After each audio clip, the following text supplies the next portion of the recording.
All right, and we are live. Does it say record on your thing there? It says live at the top, so we're live. Nice, You were nice. right. We are live. That's right. So I'm with Patrick Hamilton. He's a buddy of mine. He's a writer, director, producer, actor, fucking everything, man. Let Oh, these people know like what you do, bro. Let them know what you do. yeah, I got many hats. Basically, mostly writing now, but writing and acting. And you and I talk about this at length, but it's something I love to do, and I'm trying to survive and just have a good time and not get swallowed up by the existential dread of what I'm doing. Just kind of, have a good time. Life is short, and I'm just gonna say what I'm gonna say, and then poof, I'm gone. Yeah, bro. Life is short, man. It was like yesterday. I was 16 playing video games in my room, and now I'm fucking Dude, it's in my mid 30s, man. it is an interesting saying, like youth is wasted on the young, and it took me a while to understand what that actually meant. And that's what it is. It's like you're young, you have this beautiful body and your face, and you just got that youthful virility, but you don't understand the value of what you have because you haven't experienced older age yet. And so it's a bit of a conundrum. It's like a paradox for them, and like we look at younger people and we're like, what a fucking waste. Like, what are you doing? But they don't know. They've never, it's like trying to imagine being poor when you've been rich your whole life. And suddenly you Right. get poor and you're like, oh, fuck, man. Being rich is pretty nice. Yeah, or being rich after being poor. Yeah. Yeah. You're like, you know, really like, whoa, wait a second. The air is kind of nice up here, man. This is Yeah. Well, it is like that. It's like you can never get that youth back, right? Like yeah, right, the sort of like the youthful whatever, but you can't, like, I think what you get in its place is like wisdom and, this kind of thing that comes with experience is so much better. And I think young people look at old people and they're like, oh, yeah, that's a consolation prize. They think that we're just right. kind of like trying to make the best of a bad situation, but it truly is. Like, I wouldn't go back to my 20s for any amount of money. No way. Yeah, I was thinking about that actually today, and right, it's like the younger generation of people that are coming up, like 16, 17, 18. Like that's when you're starting to assert yourself. You're starting to get like you want your own individuality. You want to form your own value system, X, Y, and Z, right? And so you have this thing where you're like you throw away sort of what people are trying to tell you, the Yeah. wisdom of the people that Yeah. came before you, the people that are older than you. And I think that's a natural thing. Mhm. Um, but sometimes that's real detrimental, and I think we're seeing that now in our modern society, like with the new think, and a lot of the Yeah. shit that people were telling people in the 40s and 50s are like, yeah, you maybe you guys shouldn't do that stuff you think you're about to do. And they're Right. like, shut up, like you guys don't know what you're talking about. Like, I kind of Yeah. do, World War It's II, like World War One, and the age old conundrum of like the youth looking at the adults as squares, and then you get to be an right, adult and you're like, ah, I see. And it's not that, like, I think just inherently you're kind of stupid when you're younger. And I know that sounds so patronizing, and I don't mean it that way at all, but it's just like without experience, how could you possibly understand these things? And I'm not saying like all young people are stupid or they don't know anything, but generally because they don't have experience. And I understand, like, I remember being young and trying to just exert my, meanness in the world and, right, and doing that any way I could, like whether taking an opposite stance or something, or, being loud and obnoxious in public places. Cause it makes you feel like, oh, I'm significant, people are paying correct, attention to me. And it's like, that's why teenagers are so fucking annoying to be around, because they're so insecure, obviously, and yet the way they're trying to like exert themselves in the world is just by being brash and loud and like getting attention. Whereas when you grow up, obviously you're like, oh, I got to do something that's significant, or that's, an accomplishment, or whatever it may be. I mean, we're all looking for the same thing, but like teenagers are just fucking annoying to be around, because the only way they know how to do it is to be loud and shove each other and right. scream and yell. And Well, I, that's go on. I'm there's that sorry. Shakespeare. That's that Shakespeare quote. The empty vessel makes the loudest sound. It's so true, man. And it's like I remember being that young, and you look back now and it's horribly embarrassing, but just experimenting with that, like being loud in public. And I was like, oh, I'm gonna be this guy. I'm gonna be the loud guy that makes weird noises, and like that's just gonna be who I am. Because it's like you slide into a position and suddenly everyone's like, oh, he's that guy, and you think that Mm, that's like significant, right? You later right. learn like, I'm such a fucking idiot. What was I doing? But again, like being young, you couldn't know any better. Yeah, and I think the danger lies in staying in those slots for too Mm, long. like not Yes. coming out of that, right? Because I was with a buddy of mine. I went hiking for the first time a couple weeks ago. This is weird. Like people are like, you've never been hiking before. I'm like, no, I never. I grew up in Yeah. like the suburbs in New York City. Like there's no hiking in the city. Yeah. But he took me hiking, whatever, and we got to the top of the mountain. This is the like the beginning of the Catskills up here in New York. Mhm. And he told me once, he's like, yeah, you know what, dude, like, because he's sort of like, he's one of these guys that's like really friendly, but then he just like disappears for 6 months. I'm like, Yeah. why do you do like, why do you do that? You know? And he's like, no, man. I was like, you're like so extroverted. You're always hanging out with people, whatever. He's like, actually, I'm not like, I don't know if I'm that extroverted. I go, well, why do you say that? He's like, I don't know. Like at 19, I just figured like I needed to be like the guy, the friendly guy that always had a lot of friends. And we're the same age. And I was like, wow, man, like my man has been playing a certain role for so long, right? And you just like get stuck there. And until somebody sort of shakes you or life pulls you out, you can do that for 2 or 3 or 4 decades. Sure. You And know, well, it's kind of embarrassing, isn't it, to admit right? you've like been playing this role that you chose at a time that because you're like, well, I have to stick out in this way, or it's almost like, if you were allowed to like, if you got a tattoo when you're 15, 100% when you're 35, you're going to be like, this is so stupid. Why do I Right. have this tattoo? Because you're just not developed enough to do it. But Yeah. to your point, yeah, I think most people never break out of that. They don't break out of those kind of like archetypes that they like jam themselves in Right. to stand out and to like be someone. There's and I don't know if this is like Jungian psychology. I think you and I had talked about this. So I trained with a guy, Giles Foreman, that you and I have spoken about. He's a famous acting coach. He worked at the Drama Center back when he was in his heyday, and he made us do this exercise about the 5 inner selves. And I think Jungian psychology is based on sort of like these inner personalities that we have. And I think that these, not to get like too geeky about it, but there are parts of us that get stuck in certain moments in history. Sure. And they sort of like certain parts of us are moving forward, but others are just sort of stuck in a certain specific in time. And the subconscious doesn't understand. I'm 30 now. Yeah. Right? It still thinks you're 6. Yeah. Yeah. And like if you don't unpack that stuff and start shaking it forward and like shake it through and like work through that and integrate that into your personality, you can really get stuck. You can really get fucked, man. Like it holds a lot of people back. And somebody I was talking about, like there are a lot of people walking around that are just broken. And I'm not like, bro, I'm not saying that I got all my shit figured out. I'm trying to figure that stuff out now. But there are people that just never do. And they're like 80-year-old children. It's crazy. Yeah. Well, I think what you're talking about, if I may, is the inner child. And, Right. I think when you bring this up, people will just be like, oh, come on. And it's like, I get it. I get like this touchy-feely stuff. And most people, ironically, don't like this stuff because it starts to impinge on that territory. Sure. But you're right. Like when you're a kid, your character gets formed in a certain way because you have your parents, and that thing sticks around for your entire life. And suddenly, like you start doing things as an adult. I mean, like this all came to the fore for me. I had broken up with someone a year ago, and I had this really dramatic reaction to it that was out of proportion to what it should have been. It should have been. And I was kind of like, why do I feel this way? Like, what the fuck is going on? And like, I figured out it was all like inner child stuff. And again, like people will be like, all right, loser. But it's like, it was affecting my happiness and my behavior. And I figured out that like all this stuff that happened as a kid, and it's easy to like blame your parents for things. And I'm not doing that, but I understand why I was behaving the way I was. And I mean, I'm in my 40s now. So like this is 40 years ago, stuff that happened is still causing me to act a certain way. And it was making me unhappy. And it's just, I realized the power of this stuff. You're like, holy shit, there's a little kid in there that's still terrified and wants to be loved, or whatever it may be for you or for anybody. But it really is super, super powerful. Yeah, for those of you who are curious, like what that sound is, this. They're cutting up a body in my hallway. Yeah, it's like some construction or some shit.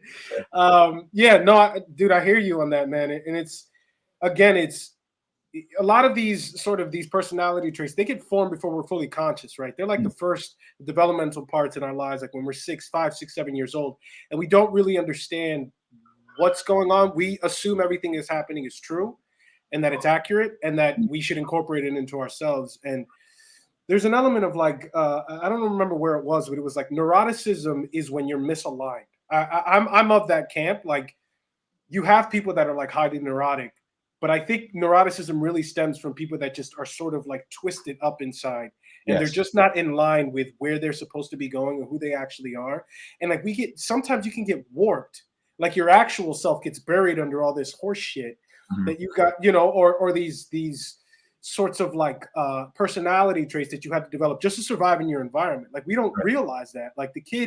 the kid is making all these decisions. Like, okay, if I say this or I don't say that, or I confront this person, I don't confront this person. Like they try to navigate their environment and sort of twist it around, and they get lost with what the truth is. Yeah, for sure. Right. That's absolutely true. And you and I had spoken about how it's not people's fault, but it then becomes their responsibility later on. Right. Correct. What So happens to you is not your fault, but how you respond to it is. yeah, and I think like a classic example is most men, with two men, like their relationship with women obviously is highly influenced by their relationship with their mother, obviously, Always. which makes perfect sense. I mean, there's nothing radical about that. And what will happen is a guy won't understand why he's not happy with his love life, why he's not succeeding with women or whatever. And usually his behavior stems from, like you said, you're surviving as a kid. Yeah. Let's say you have a mother who's, I'll just take a terrible example, an alcoholic, doesn't pay attention to you as a kid. You don't know any better, and you're a little narcissist. So you're like, well, this is my fault. So now I have to how do I get mom's attention? And maybe if I'm nice to her and I give her things, and maybe if and then you grow up, and later in life, you're like, well, you got to be nice to women and give them things, or they're not going to love you. And I mean, exactly. For some people, they're like, that's absurd. But for you, it made perfect sense as a kid, and you just never dealt with that thing and unpacked it. And so now it's like extended in your life. And I mean, it makes really perfect sense when you think about it. But it's just crazy that something that happened to you when you were like a tiny kid is still running the show in a way. Yeah. Yeah, man. I mean, the relationships. I forgot where I read it, but like the relationships at home, I'm adding on to what you're saying. It's like the relationships with your mother is how you interact with other women, and then the relationship with your father is your relationship with other men. Yeah. So like if you're in an environment where your mother is like an alcoholic and abusive or whatever, and then your father sort of ignores you, like how do you learn to navigate the world? Like you begin to realize like, oh shit, man, there's people are out there to mess me up. People are not there to take care of me. People are there to X, Y, Z. You start making all these decisions and none of them are true. And I heard somewhere they were like, you know what, like your world are not your parents. They're not your family.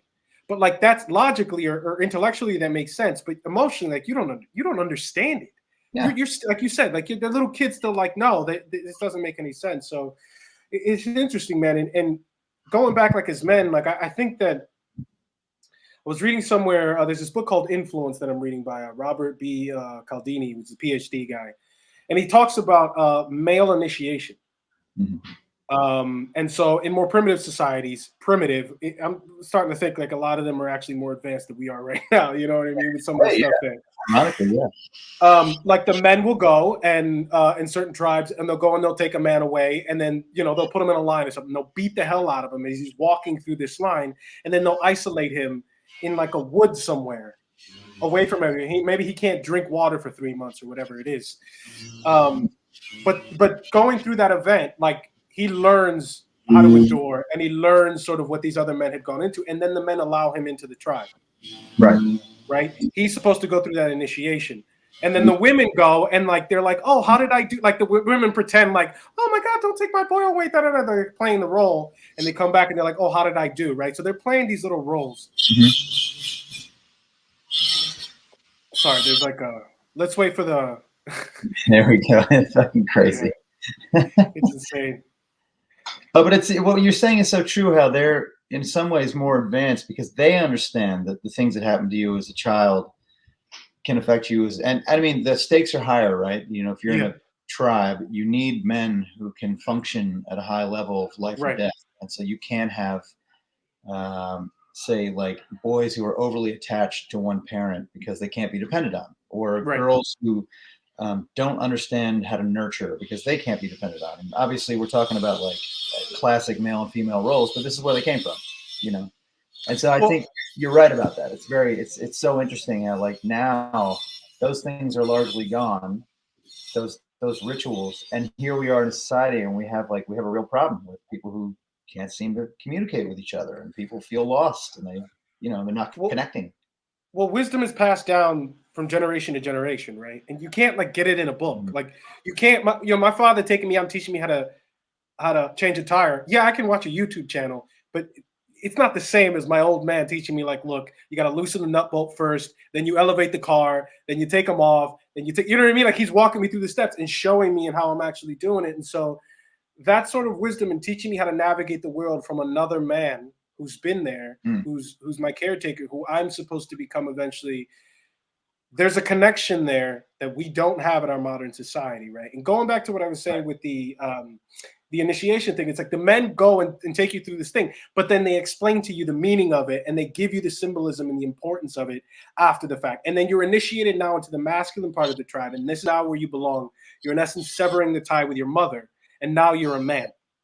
But imagine if we're going through the initiation and then the men never complete the actual thing where they actually explain it to the kid, like this is this. They never bring them to the other side. Yeah. I feel like a lot of men today are just like sort of either stuck, never even become initiated, or stuck in some sort of a purgatory, and they're like in some sort of a fog where they don't understand what their role is in society, not only in society but with other men and with the opposite sex. Because you don't learn how to interact with women with women, you learn how to with men. Like we share notes, we give tips, like this is what happened to me, and you're like, oh, okay, I'm gonna avoid that, or I'm not gonna do this, or this is how I can go ahead and approach it. Like, yeah. Yeah, it's pretty interesting. It's like, and there's like, you can see that with, if you ever met a guy who's like overly attached to his mother, Yeah. which I've met a bunch, and it's very interesting to me. And we look at that as some sort of character flaw, but it's really just a lack of what we're talking about. He just didn't experience this thing at the right time. Right. So I was talking to this guy in a bar one time. I used to bartend.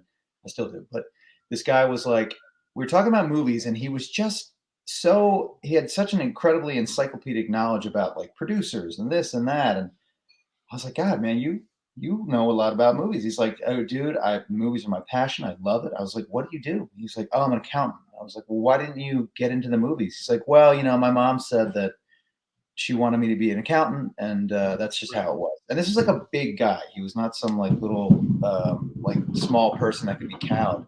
And that stuck with me. So I was like, man, this guy, he's being bossed around by his mom at the age of 26 or 27, whatever it may be, because he never severed that tie. And I think it's important for both parents. You have to sever, like as they say, you have to kill your parents, metaphorically speaking. And I think you have to kill your father for sure. Yeah, a lot of people don't do that, and it's. I mean, there's a difference between having a healthy relationship with your family and becoming your own person. And some people, they don't see that distinction, and they think that there's some like sacred thing. You're like, I could never, like do that. And it's like, well, you'd be a lot happier if you did, because you function as your own in the world. Well, I have a story. Like when I didn't want to go to college. Like I didn't even like really try necessarily. There were a couple of schools that were interested. I wasn't even that great of a football player, but a couple of schools like showed some interest in football or whatever. But I never really like tried that hard. I wanted to be a Marine. Okay. Yeah. So like I talked to the recruiter, whatever, and the recruiter actually came to my house, like, because he's like, I think you're a bright guy. I think you can score high on I guess it's the ASVAB or whatever the Marine aptitude test is, or whatever the military aptitude test. I think. And so the guy that comes to my house, like I love the uniform. I love the fact that like these guys they called it the suck. I like the fact that these guys were first in and the last out. And this was 2003, like at the height, like right when they sent however many, 100,000, 200,000 troops over to Iraq and Afghanistan. So I was ready to go, man. And this was, I want to say it was my junior year, beginning of my junior year. And like I'm leaving, the guy's leaving my house, the recruiter. I think he had like a private with him or something. My mom sees him. She's coming in.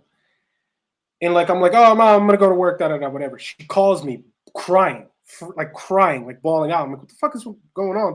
One thing led to another. She's like, you're going to go to war and you're going to die and you're going to this, you're going to die. And I'm like, fuck. She guilted me into it. So I'm like, yeah, well, I don't know what I'm going to do.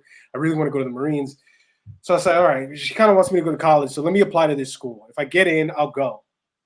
I got in and I went and I didn't become a Marine. Yeah. And I hated her for years for that. But it was my, you know what I mean? It was my decision. Yeah. But like I had so much resentment for that because at 17, at 17, I made a decision for someone else and not for myself. Right. And that's when I began to sort of be like, something is wrong here. Like I can't be making decisions for other people, man. Like it obviously worked out. I became an actor, so I discovered I wanted or whatever. But like I don't know where I would have been. Like even if something bad had happened, it still would have been my decision to go to the Marines, and I would have accepted it as a man and said, you know what, I chose to go. This is what ended up happening at the end of it, and then I could have owned that.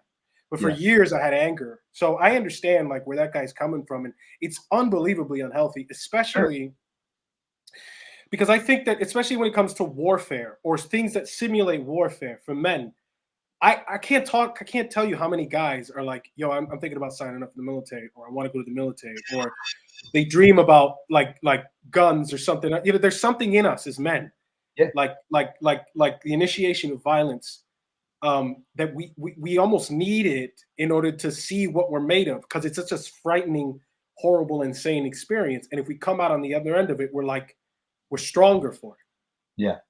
And, you know, it's funny, like your mom was not wrong in feeling that way. You know, she's a mother, she loves her son. Like there's a deep connection there.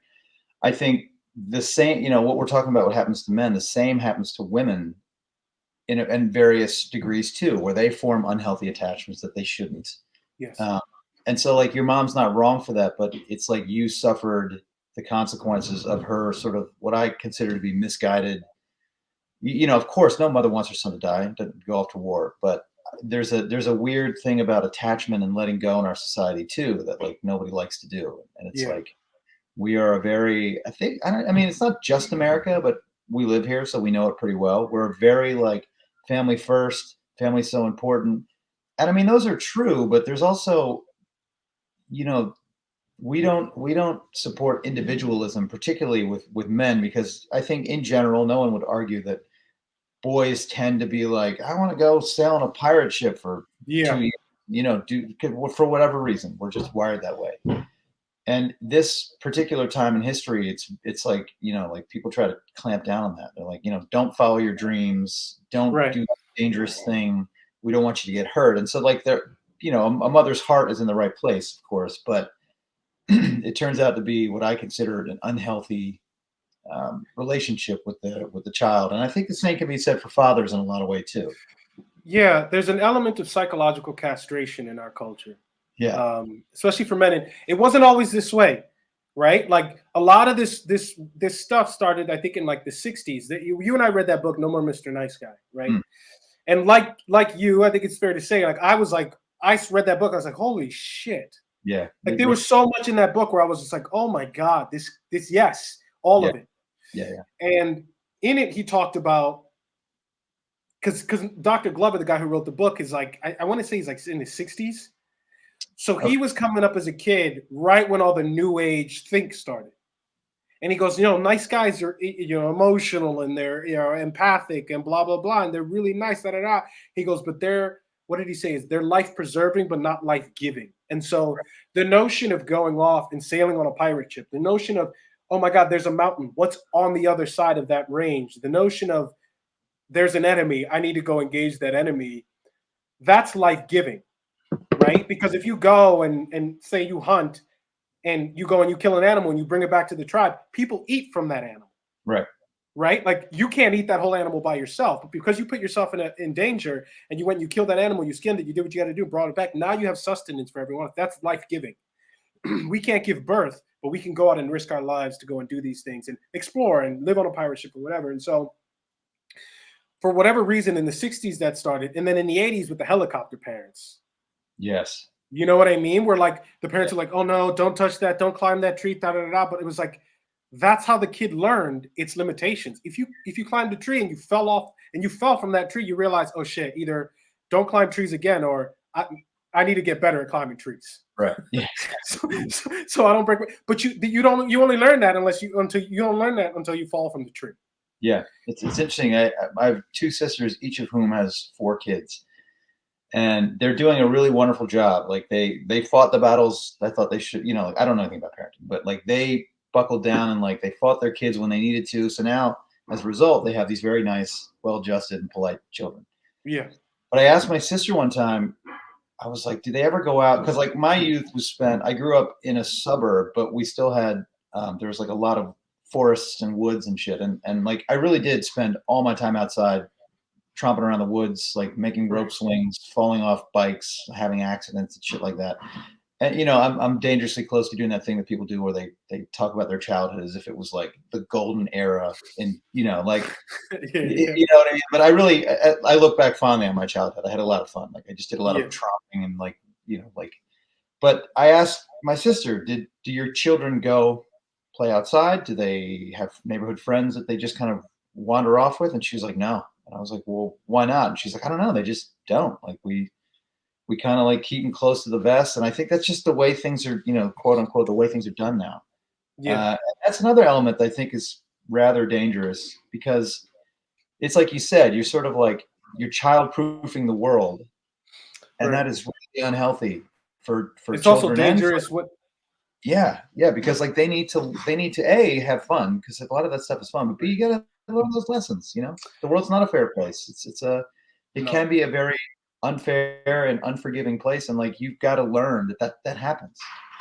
Well, I think it was Dr. Jordan Peterson talked about like unsupervised play, right? Like Yes. when a gang of kids goes out and they go out and play in the neighborhood, they're sort of regulating themselves.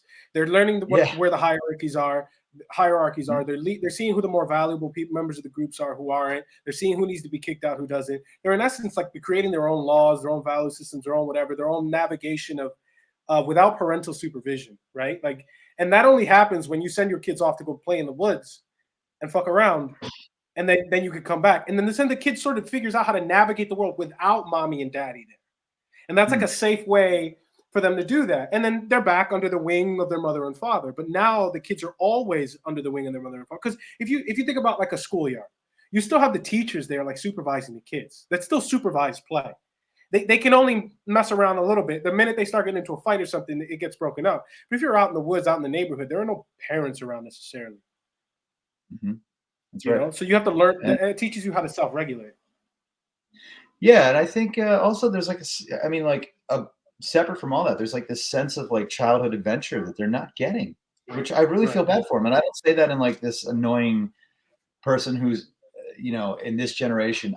Yeah, my childhood wasn't perfect and there's a lot of stupid things about it, but I have a lot of fond memories of just like playing as a kid. We used to play constantly, and I think they're missing out on something, and I'm wondering, the combination of like social media, this is a whole different conversation, but like social Yeah. media and things like that, you have this generation of kids coming up that in my opinion are very like unhappy. They just don't know it yet, and I don't want that to Right. be the truth. I just feel like that is the truth, and I'm not like poo-pooing.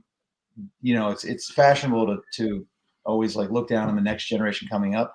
I actually legitimately feel bad for them because they're missing out on a lot of stuff, and I think they're ill prepared for the world emotionally, and that's gonna, who knows what that's gonna bring in 10 or 20 years. I mean, like, what is that generation gonna be like as adults? Well, it's going to be terrible.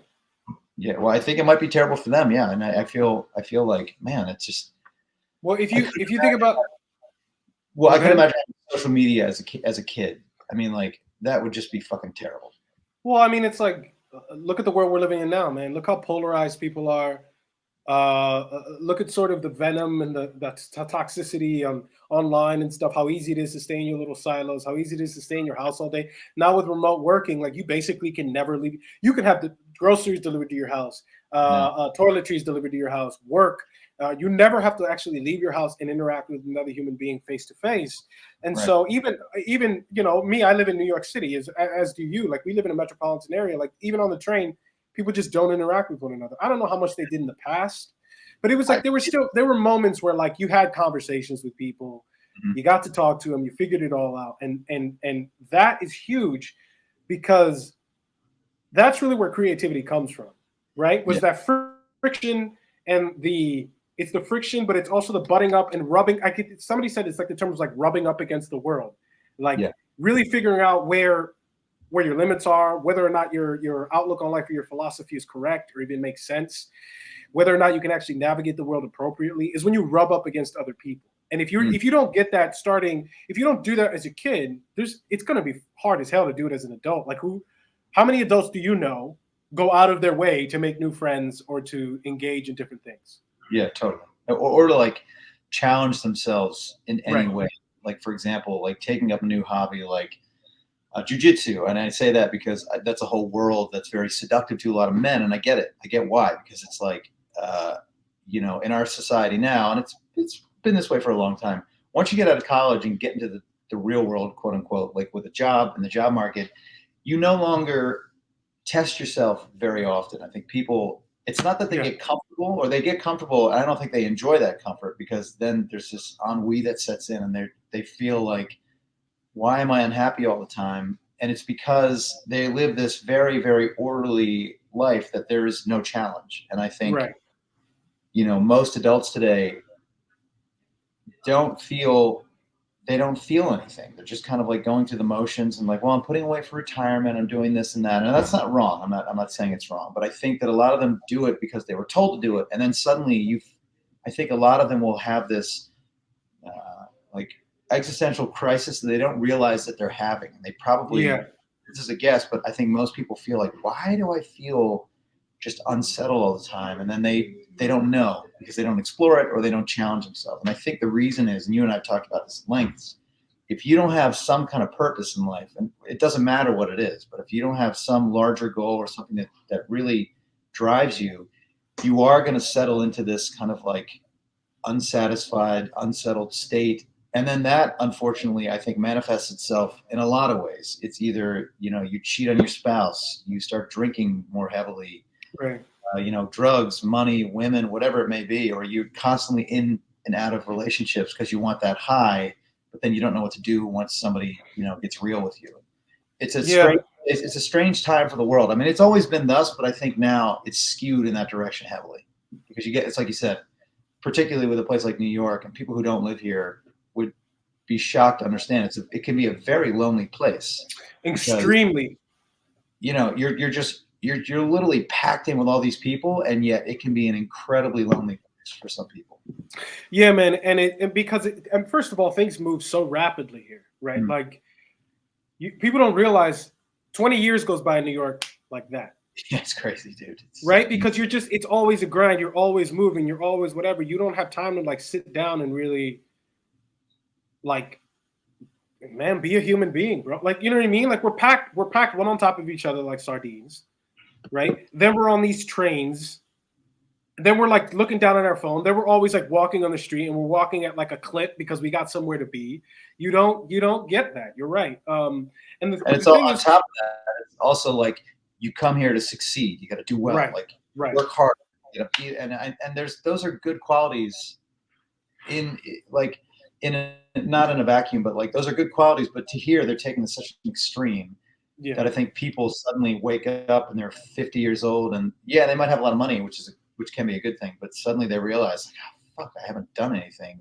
And you're in the suburbs with a wife and 3 kids, and that might be what you're after. And I'm not disparaging that whatsoever, but I think a lot of people will use that as a consolation prize, and they'll be like, well, at least I have my family, and that's not a bad thing. But I don't know, man. It's like, if you don't answer, it's almost like The Call of the Wild, which I love. I love that book. I don't know the last time you read it, but basically there's a scene where Jack, the wolf who's been domesticated, is indoors and he can hear the wolves howling outside. And he suddenly gets this thing wells up inside him. And I think we're all like that, not just men, but like women too. Like we all sort of settle in one way or another because taking risks is difficult and uncomfortable, and there's pain and discomfort. And suddenly, you're 50 years old, you have this career behind you, but you're like, fuck, man, I didn't do anything I wanted to do. And now, like, I don't know what to do. And I think, I feel real, like, I think that sucks. I think it sucks for people because you're missing out. Yeah. I'm thinking about like why, I don't want to put on my tinfoil hat here, but I think about the nature of how our society is set up. And look, we live in a first world country, right? Let's be honest. There's so much money. Look, we have so much money in America that we throw away a third of our food. Okay, it's crazy. Like, let's be real. Like for you people in the internet, like wherever you are in some other place, like people come here and they just don't realize how much stuff there is. Like how much wealth and money and access to things we have in America. And I think that part of it is it's hyper materialism. I'm not against buying nice things. I'm not against having nice things. I think people should aspire to have these things. but we spend so much money on things we don't even use or don't even really want to try to fill some void that we have. And I think a lot of it stems from we're not giving the opportunity. Play is important because that's your creativity, right? Like if you're going out and messing out with your buddies, like you're not getting that from a book or a teacher. You're figuring it out in the moment and you're being creative yourself. And then from that, you sort of figure out what it is that you need to do. Our system is set up in such a way, it's like kindergarten, K through whatever, grammar school, middle school, and then you're going to high school, and then you're going to college, and then you're going to the master's program. It's like this straight pipeline. And then from the master's program, you're going into work, and you're working for 20 or 30 years at different corporations or whatever it is. And you're right, you figure out you're 40, 50 years old, and you're like, what did I do with my life? Like there's no room.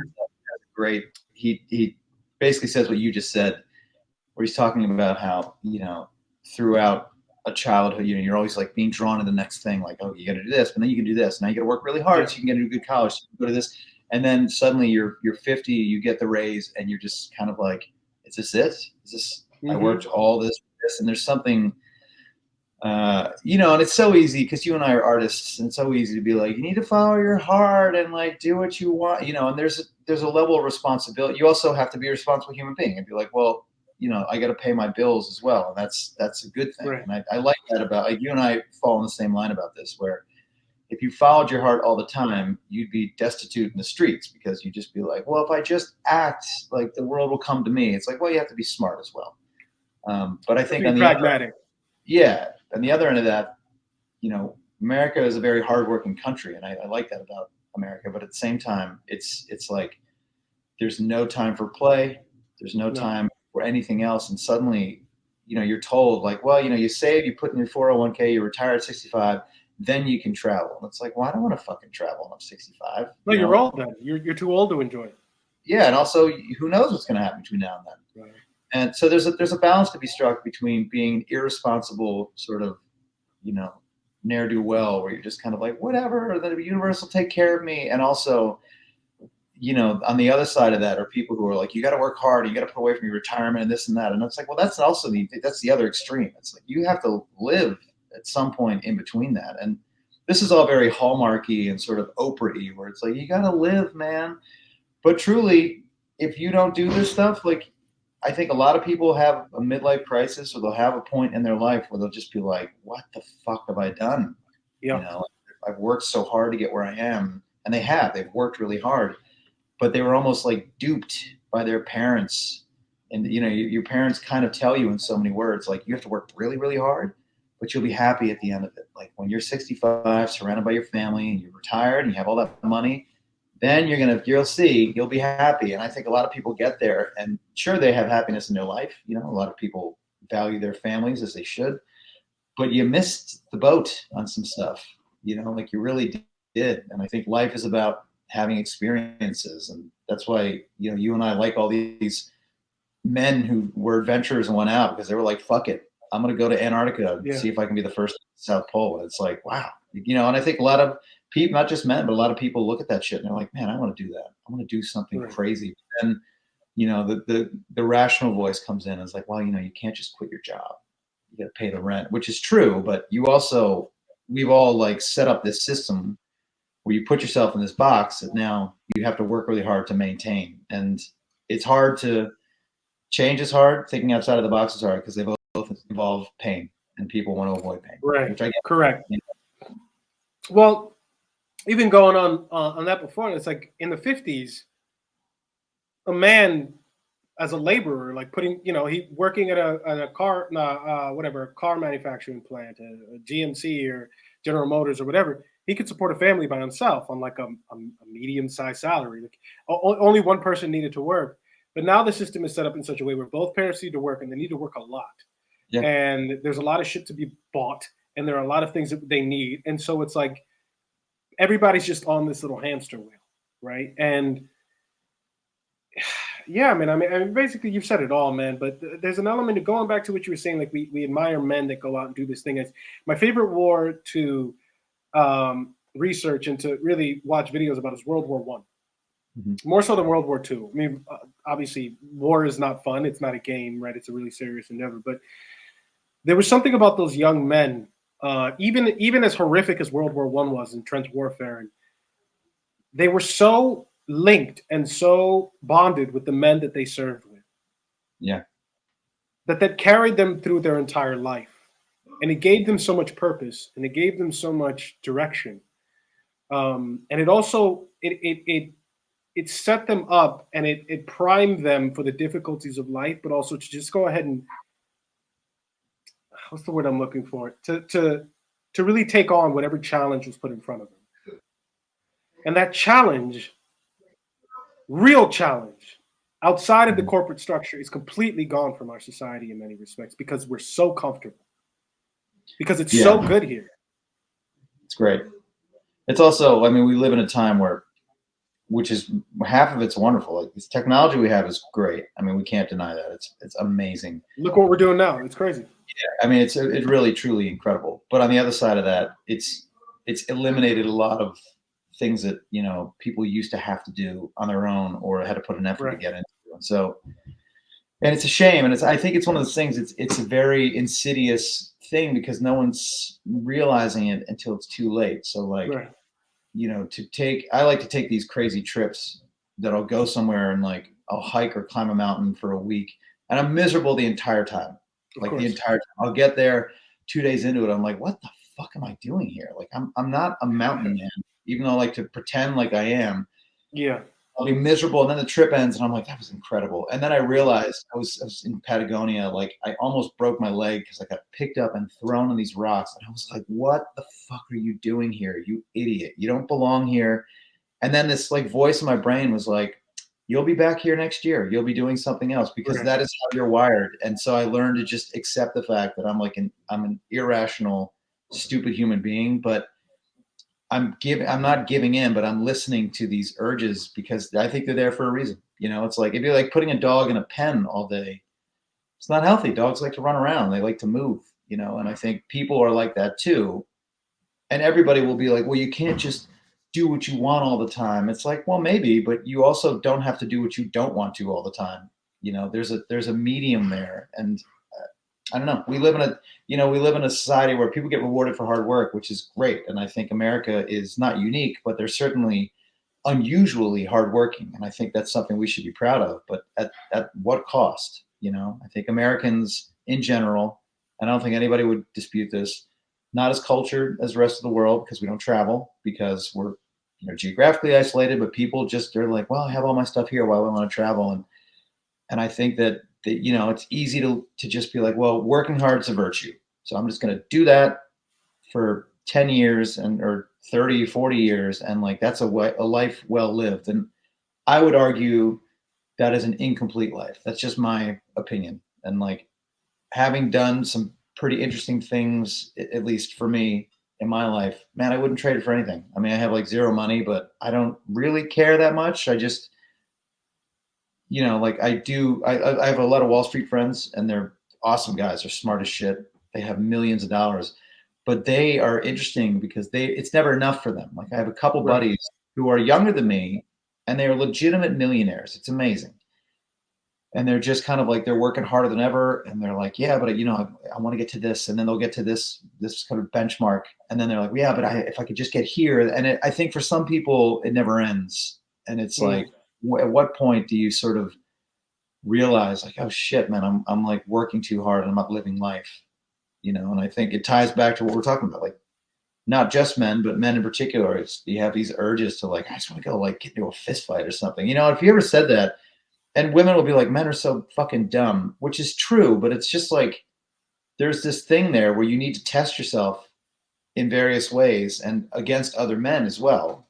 And most people, particularly when it comes to the No More Mr. Nice Guy stuff, in school growing up, they try to like tamp that out of you because they think boys being stupid and boys being boys. But there's a reason that boys roughhouse. There's a reason they get into like fist fight. There's a reason that, like I wanted to play football as a kid and I did, because you're like, well, I'm in this world. I see all these men around me, these other kids, and like I got to see where I fit in. I don't want to be left out. I don't want to be on the bottom. I want to like establish my place in the hierarchy. And most people will be like, that's so stupid. We don't need that anymore. It's like, yeah, but that's the way we're wired. We're just, it's inherent. Well, those people are idiots because they don't understand the way the world actually works. Because you say you don't need that anymore. Here, Yeah.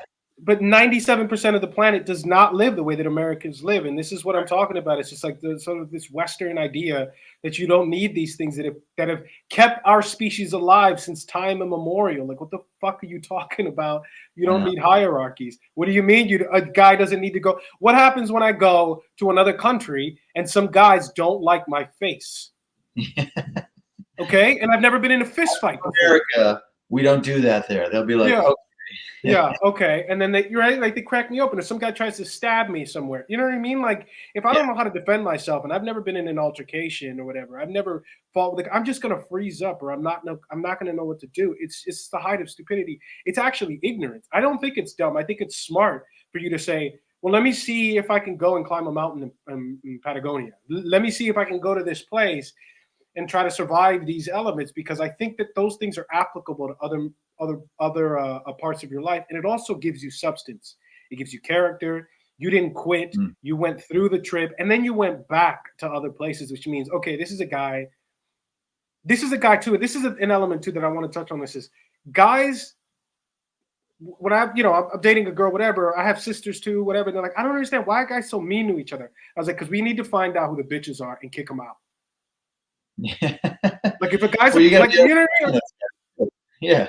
I gotta know that when shit hits the fan, I'm like, okay, this guy's not a punk. At least I'm gonna have an ally, and I'm probably gonna survive the situation. Yeah. Well, it's important. I mean, we've all had experiences where something small will happen, and it's like somebody will act in a way that you weren't expecting, and suddenly you're like, huh. I didn't know that about them. And you're right. It's like a gut level thing. Like if shit goes down, can I depend on this guy, or is he going to fucking run away from me? And like, what is his character? And I think most people will be like, yeah, but shit rarely ever goes down. Like true. But like, don't you want to know in your, like, for example, if a woman was dating a guy and they're walking down the street and someone like stepped out with a knife, do you want the guy that like backs away, leaving you in front, or do you want the guy that's subtle, like brings you around like that? You probably want the guy that protects you because he's bigger than you. You're not going to fight this guy. And I think most people will, they'll think this stuff is so stupid until the rubber hits the road, right? And suddenly, they're like, oh, well, my boyfriend stepped up and like he handled shit, and like it's not about being masculine or like it's just that's your job. Your job is to, I got my ass kicked when I was 14, and it took me like a decade to recover from that because I just had no confidence. I was like, well, I guess I don't know how to fight, and I'm the kind of guy who gets his ass kicked. And then I started asserting myself in situations. I started boxing. I started doing these things, and I didn't realize what I was doing, but I was testing myself because I wanted to get rid of that feeling. So it's just an interesting, I think we live in a time where people throw around the word toxic masculinity. And yes, no one would ever deny that like men haven't done fucking crazy shit, and like the Me Too movement was 100% justified to a lot of degrees because men abuse power. They have throughout history. But the baby has certainly been thrown out with the bathwater because we have things ingrained in us that are built that way. And people, for some reason, want to deny that because it's like socially valuable to do that, or it's cool or hip or whatever. But like I said, when the rubber hits the road, you want people to be who they are supposed to be because that's how things are structured. You want a guy to step up and try to handle a situation. Well, yeah, and I hear you. So with respect to the Me Too thing, I actually knew a guy who was in Hollywood when all that stuff was going down, like active during all that stuff, with Harvey Weinstein or whatever. And he's like, look, bro, they could say whatever they want to say, but there were men and women complicit in what was going on. It was legitimately like they were talking about it was like an assembly line of that stuff. There were dudes that were completely guilty, and then there were men and women that were like, okay, well, this is the deal, this is what's going to happen, X, Y, and Z. So I think with respect to that game, that's a game I think that men and women have always played. Sure. And I think that people took advantage of that whole situation because one, they wanted to be in positions of power. Two, like you said, they wanted to virtue signal and say, oh, I can't believe X, Y, and Z was happening, even though like they were the ones that were facilitating a lot of that stuff that was Yeah. happening. And I heard it from the horse's mouth, somebody who's actually there and witnessed it with their own eyes. And so I think that the term toxic masculinity comes from a supreme misunderstanding of the importance of that with men, right? It's like people talk, they're like, I don't want war, but you can't have peace without war. It's impossible. Right. Okay, I don't want it to turn dark outside, but how the hell am I supposed to have day if the sun doesn't, if the earth doesn't, revolve, if the sun doesn't set? Like, these things are not pleasant, but they're necessary, right? Like we're gonna die. We're gonna die. We're all mortal creatures. I don't want to die, but it's gonna happen. So I need to do what I need to do in order to ensure that I'm going to live the best that I can possibly live. By denying the reality that I'm going to die, that I am mortal, I mean, I'm only shooting myself in the foot. And that's what we're doing. It's like, it's this really supreme, like, denial of life that's happening in our society now. Denial of the responsibilities that we each have and the biological imperatives that are hardwired into our DNA, right? Yeah. And with respect to men, I don't know a single man that cares for a woman that, without thinking, doesn't jump to her defense. Yeah. You know what I mean? Like, it's just instinctual. It's not even like a thing where the only time that a man doesn't do that is when that instinct has been, like you said, tamped down, and he's been sort of conditioned. It's been conditioned out of him. But naturally, boys want to go out. Naturally, boys want to roughhouse. Naturally, boys want to go out and mess around. Naturally, guys, they want to push themselves. And we're living in an era now where there are women that are saying toxic masculinity, men are dumb, but there are a lot of men that don't want to assume that responsibility and are shaming other dudes and ratting out other dudes. And it's just because they don't want to face the fact that they either didn't have somebody to show them that, or they completely rejected it thinking that they were going to be good guys. Yeah. And something that I want to point out is a lot of these guys that sexually harass women and a lot of the men that actually sexually abuse women are a lot of these nice guys that are like low key, you know what I mean? Angry at women, but pretending that they're on their team. They're like wolves in sheep's clothing. And the guys that are scary, what's that? Nice guys are scary. They're frightening, bro. They are. And I don't mean that. And I mean, like, they're the ones that you got to really watch out for. Because, we talked about no more Mr. Nice Guy, but I forget the phrasing that he used. It was it like a latent contract or something like that? Covert contract is what he said. Yeah, covert contracts, even better. How, like, well, I'm nice to you, so I want this in return. And when they don't get it, things get nasty. And, I think you're right. And I mean, there's so much to unpack with this stuff. And I found that the solution for me is that I just ignore all of this stuff, because a lot of it is a game that people are playing for social points. And it's always been thus, right? People have been trying to win social stature forever. It's just now we have social media, so you can, like, I could right now do something and speak to, like, however many people are on my billion people or whatever. It's crazy, right? Like, I could do that. And so people are using it to their advantage. And I think that the solution, should there be people out there like, what do we do, is just, I ignore all that stuff. I try to do what I think is right, and I just don't pay attention to that stuff. I'm not going to play the games, when people, we're actors, so we have a lot of friends who are very, social justice-y, and they do a lot of things for virtue signaling, and they're good people. I think they're misguided. And my buddy, he one time said, he's a very intelligent guy. He was like, well, there's no biological difference between men and women. And I was gonna, like, gear up and debate him about this. And I thought, like, oh, this is just a game that he's playing for whatever reason. Like, he's trying to, we all want something, we all want acceptance. We want attention from the opposite sex. We want to feel significant, whatever it may be. And this is what he's doing to get that attention.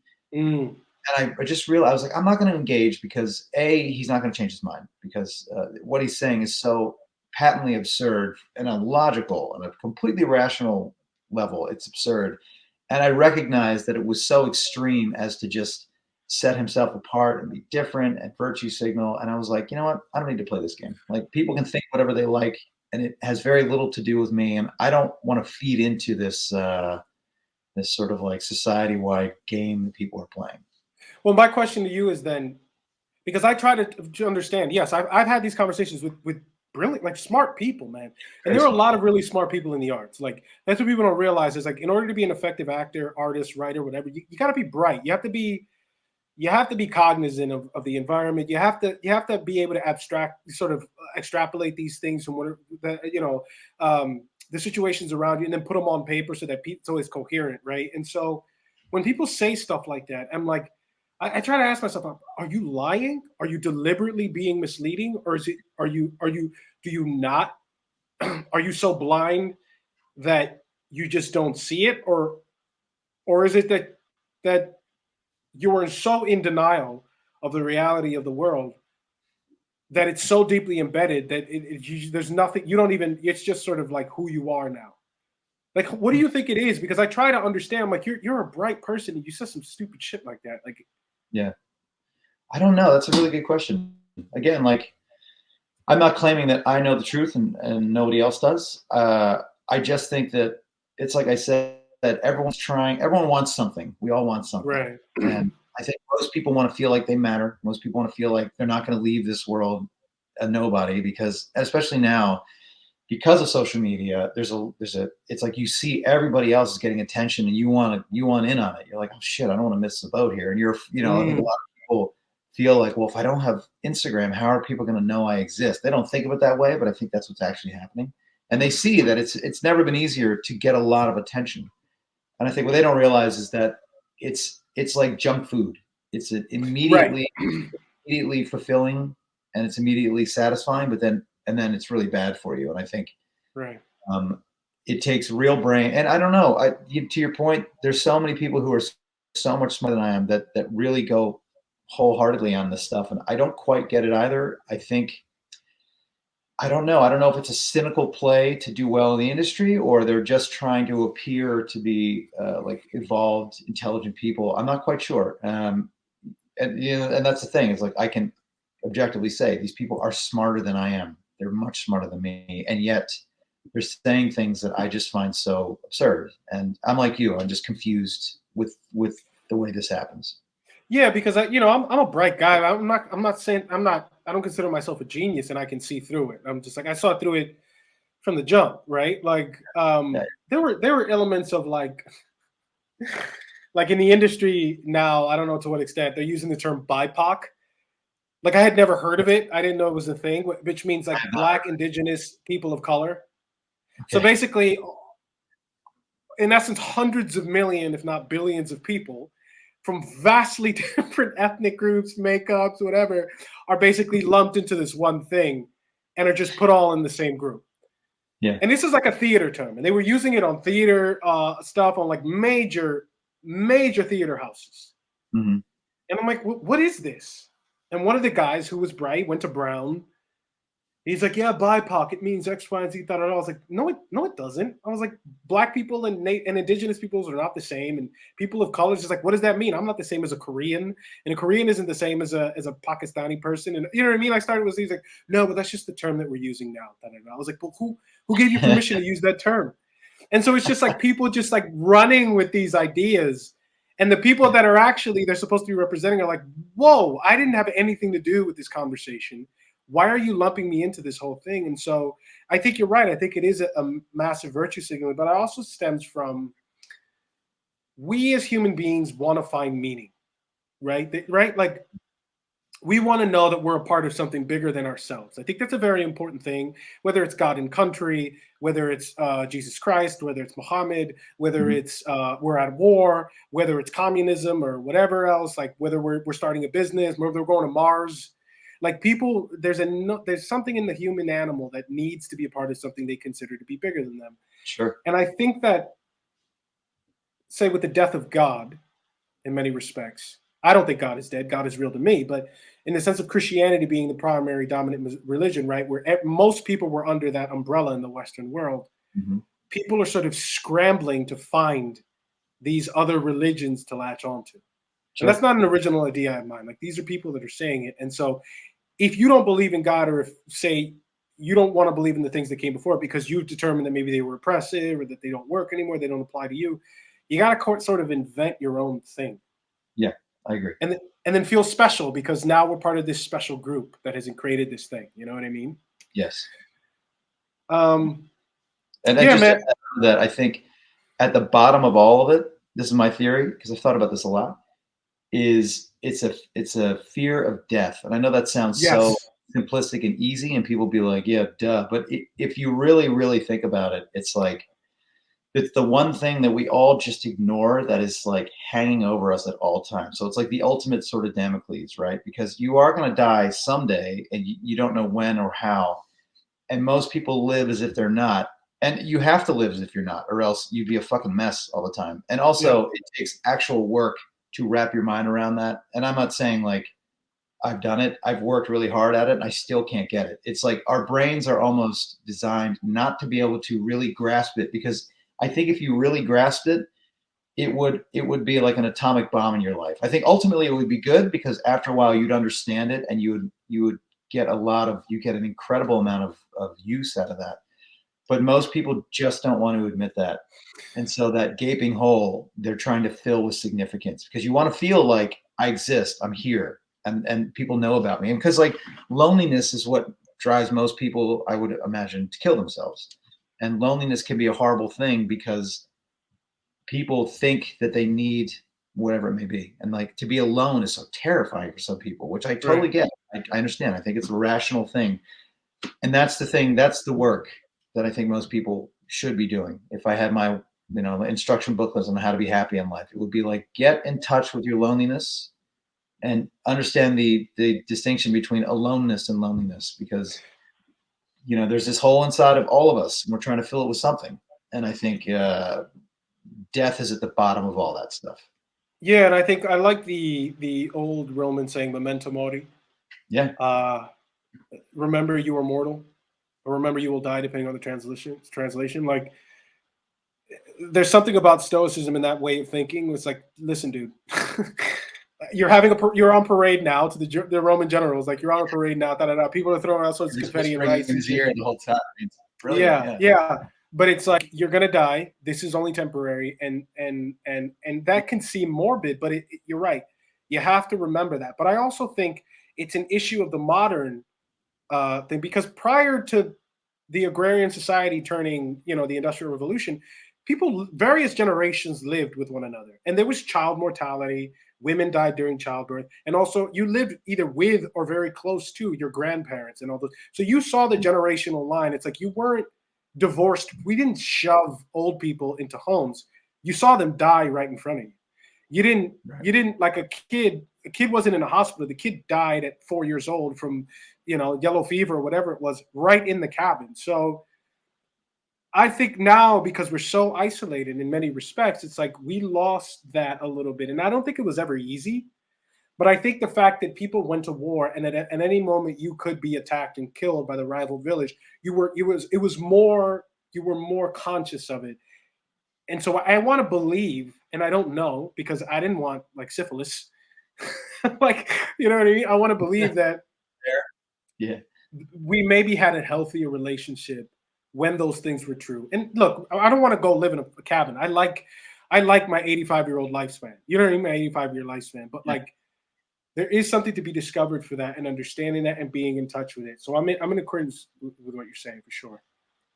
Yeah. But yeah, man, Patrick, thanks for coming out, man, and taking time and talking about this stuff. I think that this is the first thing that I'm doing to this. I think it's important for men to have conversations with one another.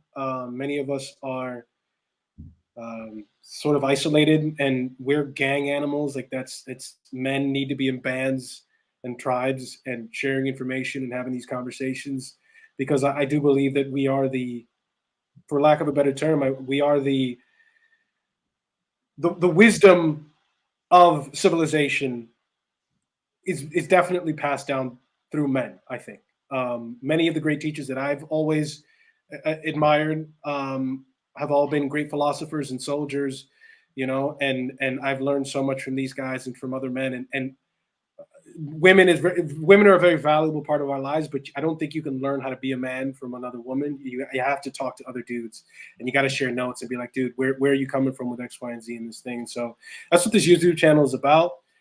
I think a lot has been lost. A lot of the wisdom that men have been passed down through the generations has been lost, and there are a lot of men now that are trying to recapture it and sort of re-encapsulate it and repackage it. And many men are sort of making money from it, which is fine.